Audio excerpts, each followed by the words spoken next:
आम्हाला इकडून नेहमी सांगणे होते, रमाबाईनी एकट्या आहेत, लहान आहेत, घरातील बायकांच्या कोंडाळ्यात भांबावून जातील आणि अभ्यास करणे विसरतील, तेव्हा तुम्ही त्यांस भेटावयास हवे म्हणून आठवणीने आले। आता तुम्ही सुद्धा सवड काढून आमच्या घरी या, म्हणजे शांतेची, आमच्या मुलीची ओळख होईल। वाह, छान शिकवताय हो आमच्या सुनेस।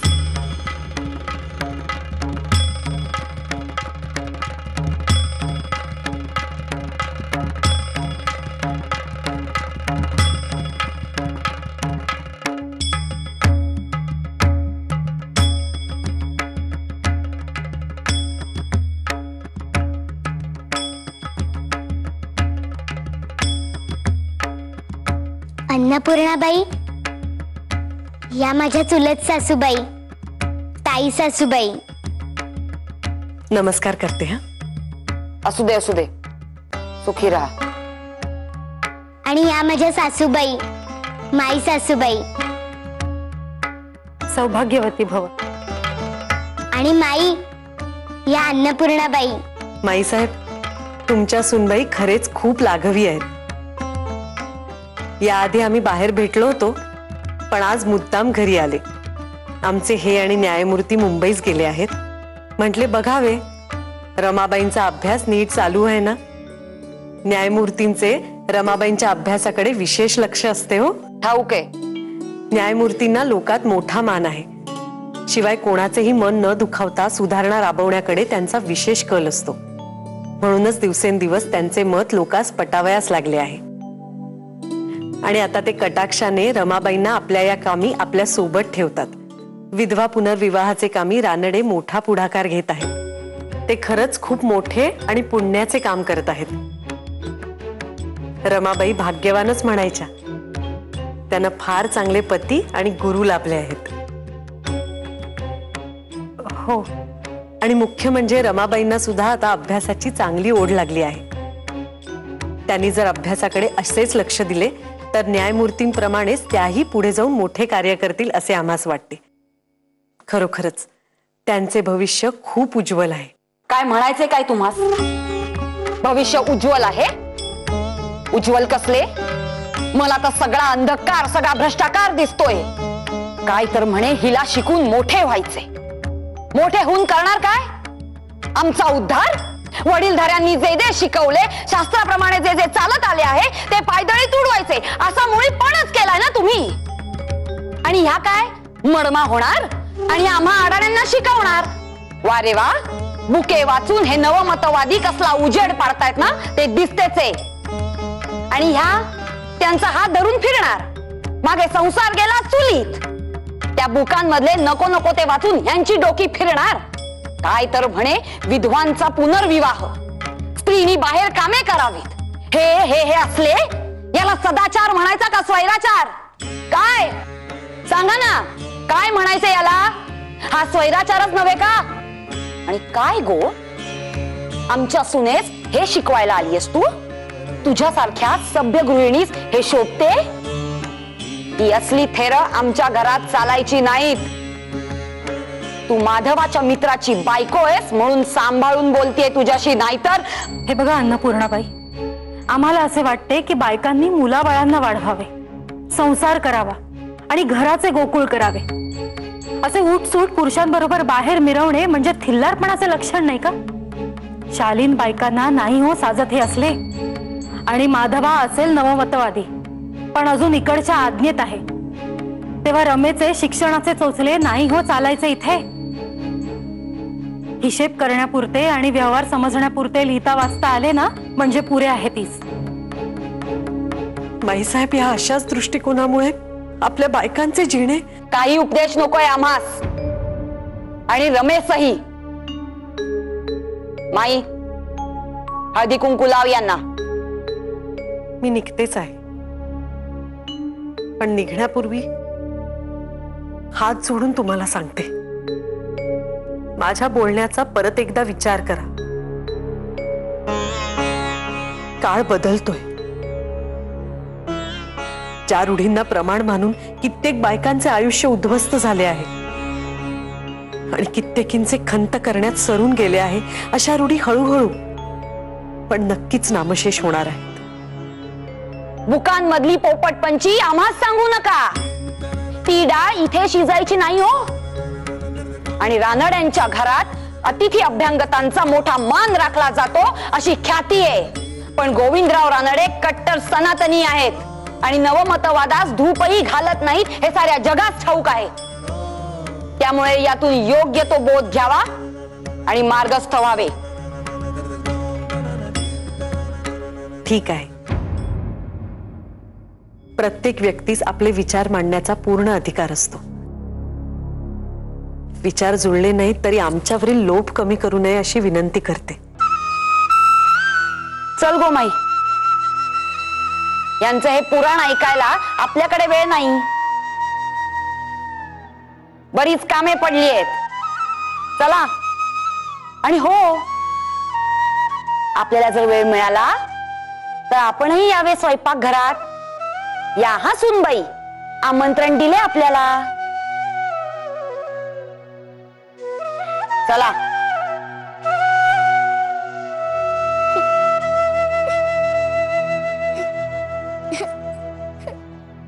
रमाबाई,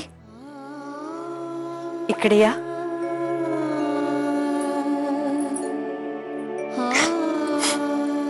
रडू नका.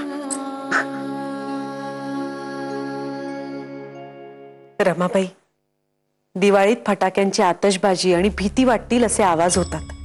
पण तरीही दिवाळीतल्या इवल्याशा पणत्या न घाबरता मुकाट्याने तेवतच राहतात. तुम्ही सुद्धा घाबरू नका. नवीन विचारांची ज्योत अशीच तेवत राहणार आहे हे लक्षात राहू द्या. येते मी. अन्नपूर्णाबाई, नमस्कार करते. आयुष्मान भव.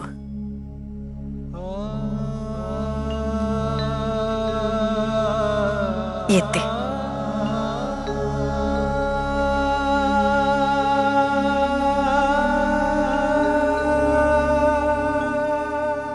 सुखाचे ते सुख श्री हरिभूख. पांडू दादा, माझ्यासोबत विटी दांडू खेळायला चल ना.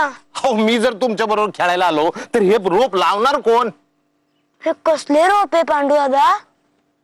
अरे देवा, नाही म्हणजे आज एवढा रस घेऊन या रोपाबद्दल विचारताय? काय काय काय? नाही नाही, तू एवढा गुंग झालास ना पांडू दादा. आणि तू विटी दांडू खेळायला पण नाही म्हणतोयस. त्या अर्थी हे रोप फारच महत्वाचे असणार म्हणून आपले विचारले.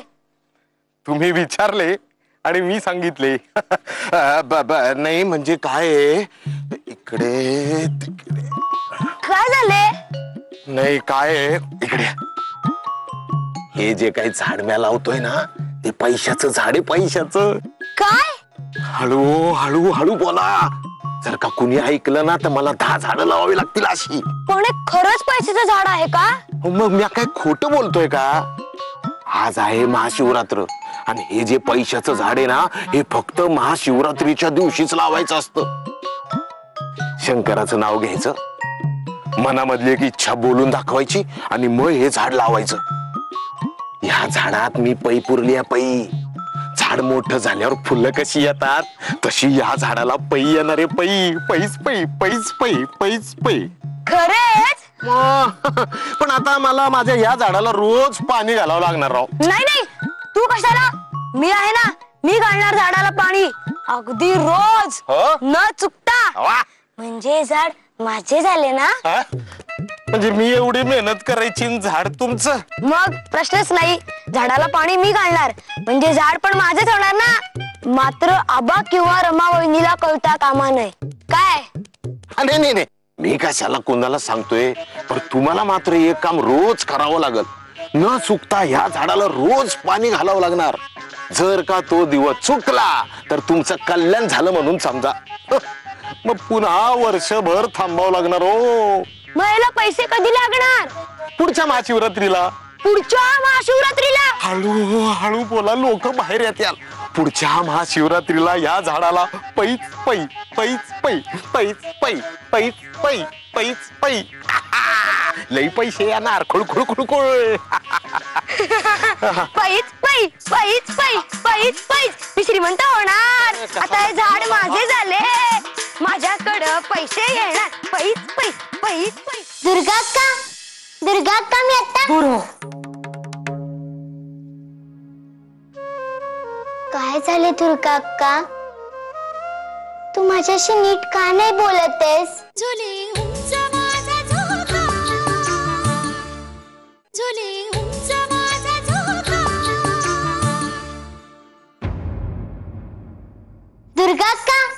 दुर्गा अक्का मी आता दूर हो.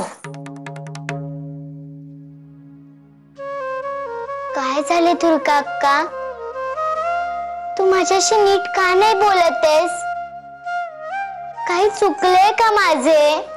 नाही हो, तुझे कधी काही चुकत नाही. जे काही चुकते ना ते फक्त माझेच आणि शिक्षाही भोगते ना मी त्याची. तुझे कधी काही चुकत नाही आणि शिक्षा ती तर नाहीच नाही. शिक्षा फक्त मलाच. दुर्गा अक्का तू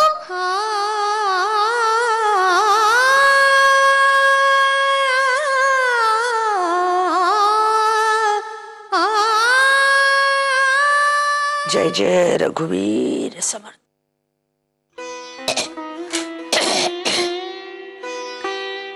काय काकू, काय म्हणताय? या बाळम भटजी, फार दिवसांनी दर्शन होते आहे तुमचे. हो, रोजच म्हणत होतो आज जाऊन विचारपूस करावी. पण अहो बरोबरच आहे. या घराचा तोल सांभाळण्याचे दिव्य कर्म तुमच्याच शिरावर आहे ना. आमचे जावई बापू म्हणजे अचाट कर्जे, अफाट दानधर्म. संतापले म्हणजे एक टोक गाठणार, विरघळले म्हणजे दुसरे टोक. त्यांना सांभाळणारे तुम्ही एकमेव. काकू, आमची माई म्हणजे पारिजातकाचं फूल आहे हो. चट्टीशी कोमसते. बाळम भटजी, तुमची छत्रछाया आहे म्हणून संसार तापाची धग लागत नाही तीस. भाग्यवान आहे पोर. काकू मी निघतोच. बसा बाळम भटजी, नाही करत आणखी स्तुती. इतके संकोचू नका, बसा. नाही ठीक आहे. आधी मला सांगा, आपली प्रकृती कशी आहे? आहे ते उत्तम आहे म्हणायचे. दिवस उगवला म्हणजे मी म्हणते, अरे छा, आपण अजून पृथ्वीवरच आहोत का? पोचलो नाही अजून स्वर्गात.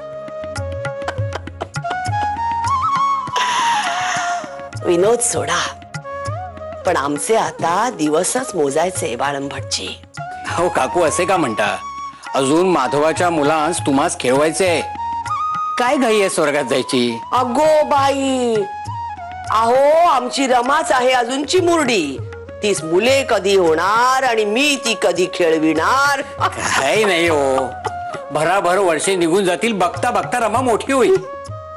बाळम भटजी, मी काय म्हणते, बोला. तुम्ही आहात उत्कृष्ट ज्योतिषी. बरे, मी जर असे विचारले की माझे दिवस किती उरलेत, तर तुम्ही काही ते सांगणार नाही. अहो ते मुळे निषिद्धच आहे. पण आपल्या रमेच्या भविष्याबद्दल मात्र मनात उत्सुकता आहे हो. आणि तुम्ही तिची पत्रिका देखील पाहिली आहे. काय हो काकू, बऱ्याच दिवसापासून एक गोष्ट मनात खतखतत होती. कोणती? रमेची. यमुना अण्णासाहेब कुर्लेकर हिची पत्रिका जेव्हा मी प्रथम पाहिली तेव्हा ते दिसलेच, परंतु आजवर मी ही गोष्ट कोणासही सांगितली नाही. आता तुम्ही विचारलेत आणि मला बोलावेसे वाटते म्हणून सांगतो. काकू, मात्र ही गोष्ट आपल्या दोघातच राहू दे. माई, मी तुमच्या जवळ निजू? काही गरज नाहीये माझ्यापाशी निजण्याची. आज आज आबा आणि बाबा आहेत माझ्यापाशी. तू जा आणि दुसरीकडे निज.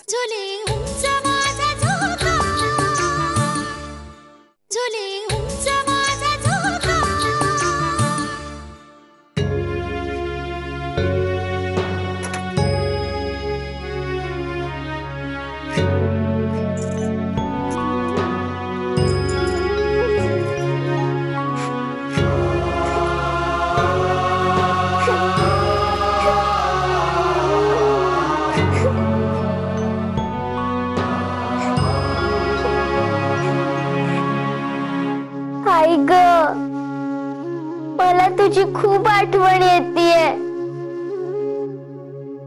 दुर्गा अक्का पण माझ्याशी बोलत नाहीये. काय करू मी आता?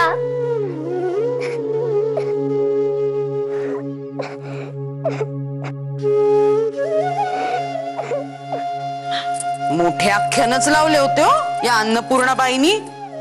काय तर म्हणे हिला शिकू द्या, मोठी होऊ द्या. काय बाई तरी लक्षण, बाई बाई बाई बाई बाई. आणि हे आपले रत्न, अगो नवरा 2 दिवस काय बाहेर गावी गेला तर यायला लागल्या हिच्या मैत्रिणी. आज काय अन्नपूर्णा, उद्या काय ती शारदा, आणि परवा काय अशीच कुणीतरी सत्यभामा. कठीणच आहे हो. माई, मी तुला सांगते, या रमेची लक्षणं काही ठीक नाहीत हो. अगो हिची भटक भवानी व्हायला वेळ लागायचा नाही.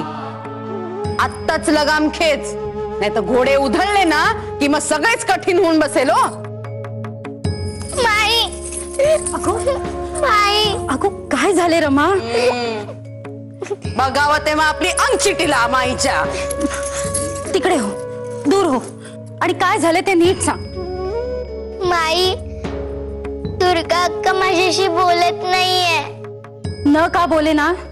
ही काय वेळ आहे का बोलत बसण्याची? जाऊन निजा आता. माई, मी तुमच्या जवळ निजू? काही गरज नाहीये माझ्यापाशी निजण्याची.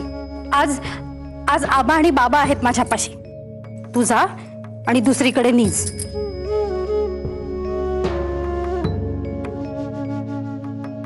मी काय म्हणते रमे, अगो वाचित बस एखादे बुके, काय नाही तर गिरवीत बस एखादे अक्षर, काय?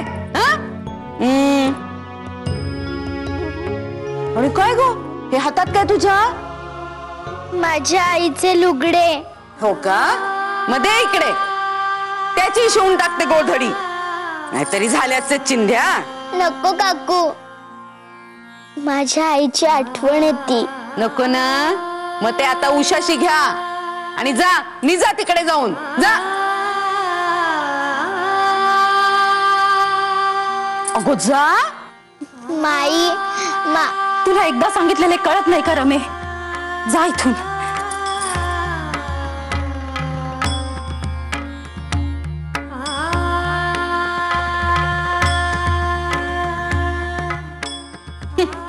काय तर म्हणे आईचे लुगडे, काय बाई कौतुक. काकू, तिची पत्रिका म्हणजे एका मोठ्या प्रतिभावंत व्यक्तीची पत्रिका आहे. खरे म्हणजे इतक्या वर्षात एखाद्या स्त्रीची अशी पत्रिका आमच्या पाहण्यात आलेलीच नव्हती. म्हणजे एका मोठ्या कर्तृत्ववान व्यक्तीची पत्रिका आहे. अहो, आमच्या रमेचा नवरा मोठा जज, म्हणजे त्याच्या बरोबर हिचेही नाव होणारच की. नाही तसे नाही. हिच्या नवऱ्यामुळे नाही, पण हिच्या स्वतःच्या कर्तृत्वामुळे हिचे नाव होणार आहे. अगो बाई, ही तर फार चांगली गोष्ट आहे बाळम भटजी. काकू, तुम्हास कळले नाही. अहो, ही कर्तृत्ववान सिद्ध होणार म्हणजे हिला घराचा उंबरठा ओलांडावा लागणारच. आणि घराचा उंबरठा ओलांडायचा म्हणजे संघर्ष आलाच. आणि मला त्याचीच काळजी वाटू लागली.